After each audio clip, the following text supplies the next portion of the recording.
Hey guys, it's time for another episode of Damien Ruins Horror Movies. My name is Damien.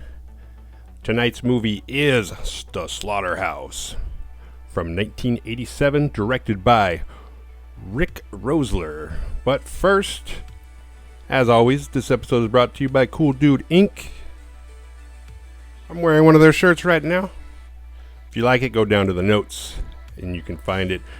Click on the link, it'll take you to Instagram. And by the way, I just started an Instagram post or page, whatever the fuck, and it's pretty new. There's not a lot on there, but if you want to follow me on there, then I'll know who you are. I'll follow you back, maybe. I hate learning on new social media. That's why my Twitter sucks. While you're down there in that area, go ahead and like, subscribe, share, and turn on the notifications, because I try to get these out on Wednesdays, but shit happens, you know. So the opening of this movie, it's got a quote from Benjamin Franklin. I forget the quote. But then after that, it says, based on an actual macabre massacre. Which is, I have not fact-checked this, but I guarantee you it's complete horseshit. And I'm gonna take a minute to address the elephant in the room. Right now, I have like... See these? These zits? These zits? For some reason, I'm now at the age of 44. Getting all the zits I was supposed to get in high school, so I apologize if they're distracting. So the movie opens up. Deputy Dave and Sally Jean, they're going up to, it's not really a make-out point, but it's up secluded in the woods because Sally Jean is not Deputy Dave's wife, and he does have a wife and kids, which Deputy Dave isn't like, oh, that's kind of hard to say. Deputy Dave is not that old. So it's kind of funny when he's got to bust the teens and lecture them, because it's like, dude, you're like 3 years older than me. But when they get up to the woods, there's already 2 cars there, and he recognizes them because it's a small town, and it belongs to the teenagers he's used to running into. So he's like, well, they don't want to be seen. But then they see something that looks weird, and he draws his gun. He's like, holy shit, I'm going to find out what's going on here. And then it turns out they're just goofing around. They're trying to trick us into thinking there's a death. The movie, not the kids. The movie's trying to trick us. So he lets his presence known. All the teens see him and Sally Jean, and they're busted, but they can't prove anything. They came up with a on-the-spot bullshit lie about how her car broke down, so he's just giving her a ride home. Doesn't explain, because they all know that she doesn't live in the fucking woods. Come on now. But on the spot, not bad. So he's just kind of like, yeah, you guys don't stay out too late, okay? Because they kind of blackmail him at this point. One of the teens, Kevin, plays the jackass on Slumber Party Massacre, a movie that I reviewed not too long ago. Slumber Party Massacre 2, that is. He's kind of the whoa guy. You know, the, hey guys, why don't we go with the Valley Boy, Michelangelo kind of character and everything I've seen him in. This guy was really busy in 1987 and 88. They're not necessarily big roles, but there's lots of them. So it turns out the teens are up there because they're filming their own little horror movie. And even though they hear creepy sounds, they're going to stay a little bit anyway. Kevin and his girlfriend Michelle, because it's 3 groups of couples. There's Kevin and Michelle, Liz and Skip, and Buzz and Annie. Kevin and Michelle kind of run off, do their own thing, and the others are like, all right, well, let's get out of here. And they ditch them. I remember... I forgot about that. That used to be a thing, not as teenagers, but I remember ditching my friend when we'd be riding bikes and stuff. Me and my friend Tim would always have like a third person or so, and that person would do something and be like, all right, let's ditch him, and we'd just ride our bikes away. And we wouldn't see him till like the next day. That's stupid.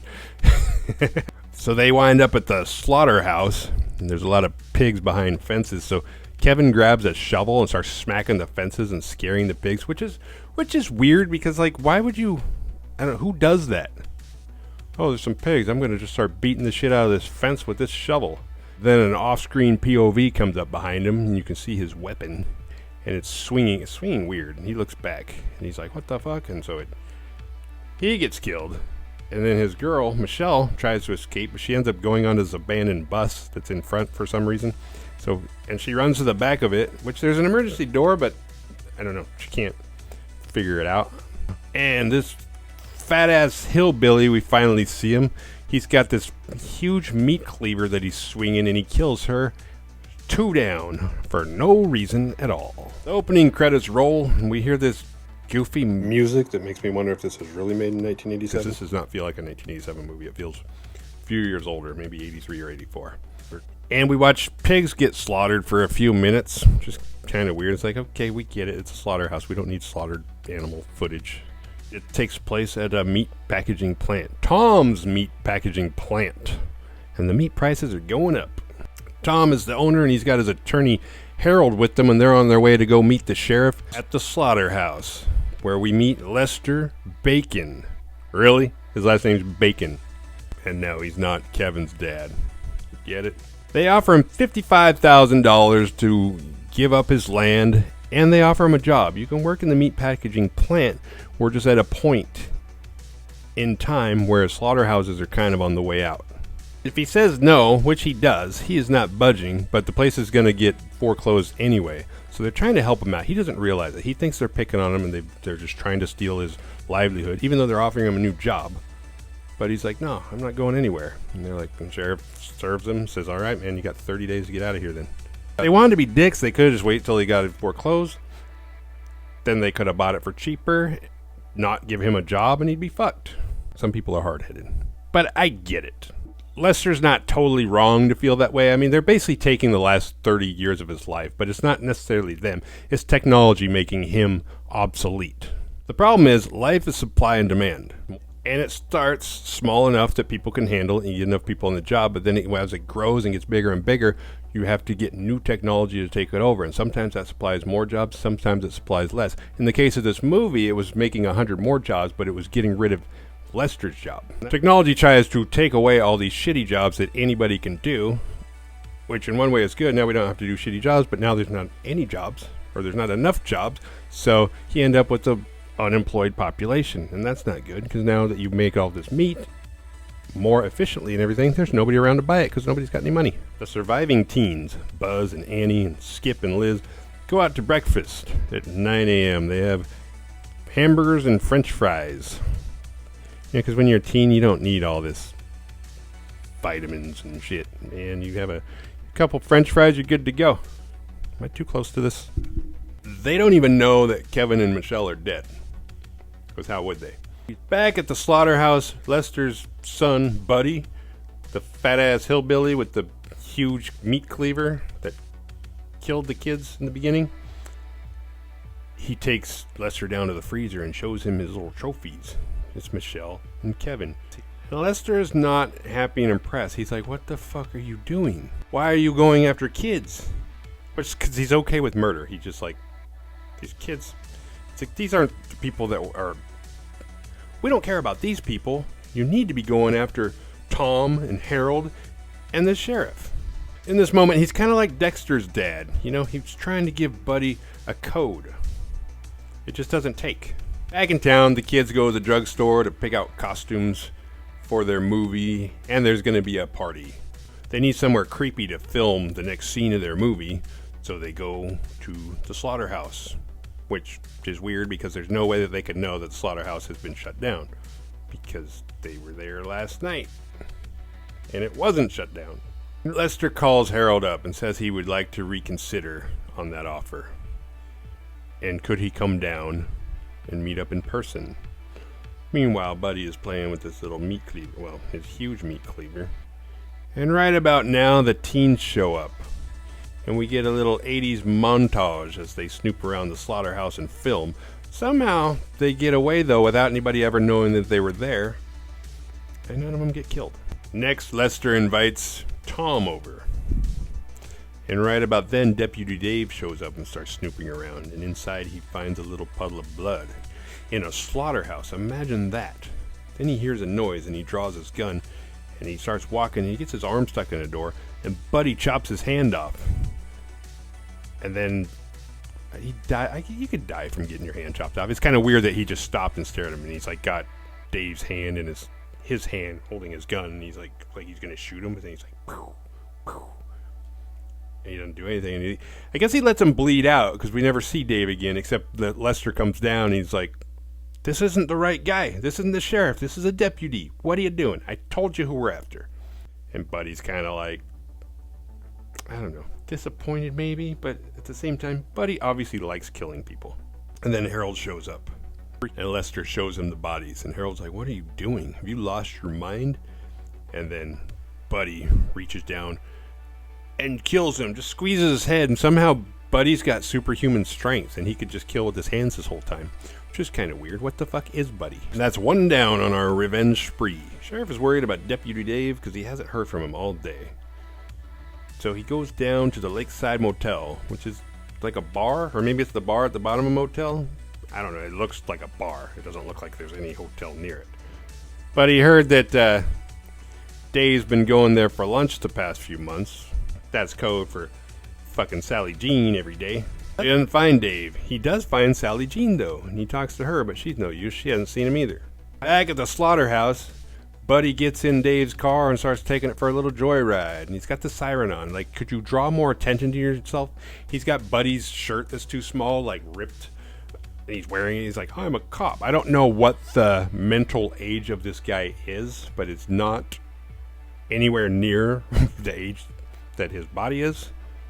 He's cruising around and coincidentally just happens to see Sally Jean, and Sally Jean's like, there's Dave right now. So she starts following him, and he pulls over, and she runs up to his car, and she's like, Dave, been looking all over for you. And then she looks and sees Buddy. She's like, oh shit, what the hell? And then he gets out. She runs back to her car, and he starts beating the shit out of it. And then she runs out, and she tries to escape, but he catches her and slashes her throat. Like I said, that code that old Lester was trying to give him, not working. Sheriff goes home and talks to his wife, because he's just kind of like, I don't know what to do. There's people missing. Kevin and Michelle, nobody knows where they are. Now Dave's missing. And I don't want people to panic, so I'm trying to keep it on the down low, but as the days pass, it's getting harder and harder. His wife's like, I don't know what to tell you. Have you tried? I don't know. She suggests a few things. And then Skip comes to the door, because Skip is there to pick up his daughter, because Liz is Sheriff's daughter. And Sheriff doesn't really like Skip that much, because he's a hooligan, and he speeds all the time. They're always warning him, one of these days you're going to crash your car. It's weird how that they have this, like, almost foreshadowing thing about Skip and the way he drives, and even Dave pulled him over once, but like it doesn't build up a later scene where Skip has to escape in his car and luckily he's got the great driving skills. It's just there, just showing that like teenagers like to drive fast. That's all it does. Next at the Slaughterhouse, Tom shows up and Buddy bear hugs him. Lester talks a little shit. And Tom starts to realize he's in some deep shit as Buddy stuffs him down a giant meat grinder. And that puts us at 2 down, 1 to go. Back in town, it's time for the annual K-Fat Pig Out. That's what Skip was picking Liz up for. It seems more like a dance than anything else. It looks like when I used to go to socials or martial dances. You guys probably don't know. Obviously don't know what martial dances are because you're not from my city. But it looks like that I'd go to when I was like a middle schooler. But it's just a mixer because it's a small meat town. It's kind of a, it's a big community in a small town. Everybody knows each other. And we get 80s montage number 2. But then the power goes out and everybody wanders outside into the storm, which doesn't really make any sense. Even the guys on stage with the radio station are like, yeah, okay, calm down, everybody be cool, everybody go outside. It's like, why would you go outside? It's raining. It's like, and it wasn't even that dark inside when the, I don't know, it's like, so Skip and Buzz bet Liz $20 she won't spend an hour in the slaughterhouse. And she's like, oh, I'll take that bet. And so they take Liz and Annie up there. And I don't know why Annie goes with her. Because Annie isn't part in, like, Annie can stay there for 4 hours. She's not getting any of that $20. But they drop them off. If you chicken out before that, we'll be down there. So just flash this I think it was a flashlight or something. But the boys really double back with their masks because they're going to scare them. Because that's what 80s boys do in slasher movies. Little do they know, Buddy is watching. And the sheriff shows up and sees Tom and Harold's car. Liz and Annie, I think they see the boys, the guys, Skip and Buzz. So Liz is like, oh, I see I think they're going to try and scare us. You stay here. I'm going to go out and around and I'm going to scare them before they can scare us. Yeah, joke's on them.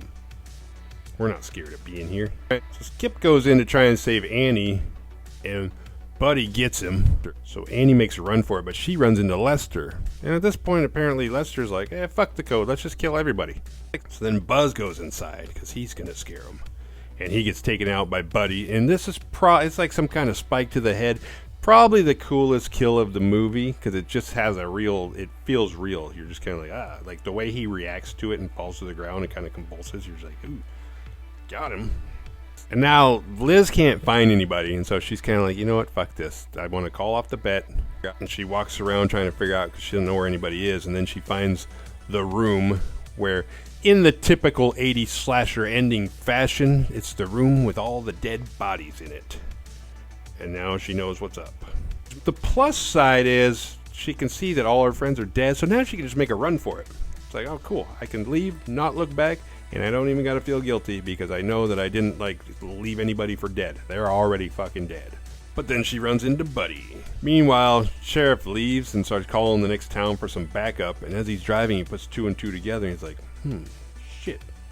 I don't know what he concluded, but he turns back and goes back to the slaughterhouse. Lester and Buddy figure out that Liz is the sheriff's daughter, and they're like, holy shit, pay dirt. This is even better than having the sheriff. And I'm not sure if the mentality for Lester is like, hey, you took away something that I like. Now I'm going to kill something that you love. Eye for an eye, motherfucker. They start torturing her, but then they hear a noise. It's the sheriff upstairs. And while distracted, Liz kicks Lester, and he goes into these hooks that kind of stab in the back. And then she makes a run for it. She finds her dad, and they start to make a run for it, but then Lester stabs him in his back with a knife. So Liz grabs his gun and shoots him. And they make it back to the sheriff's car, but Lester's still alive, and he's still after them. So she starts the car up and runs his ass over. And they drive away. It's a happy ending. Oh, but wait! Guess who's in the back seat? Buddy. And Buddy pulls the knife out of the sheriff's back, lifts it up like he's going to stab Liz, and then in a freeze frame, it's the end of the movie. I can't shake the Chainsaw Massacre taste out of my mouth when I watch this movie. Granted, it doesn't feel like a total copycat film, but it is a dad with a basically mute giant kid who kills for him, and they both work at a slaughterhouse.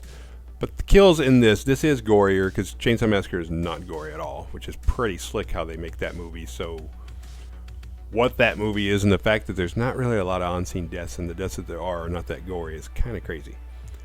This one is gory and shows up everything. The Badass Award goes to Liz for shooting Lester and then running his ass over. We'll never know how the old Buddy in the back seat situation hashed out. But what did we learn? Survival tale. Don't fuck with another man's pigs. Don't snoop around slaughterhouses, especially at night. And don't be sleeping with married men. Alright, kids, until next time, I'll see you later.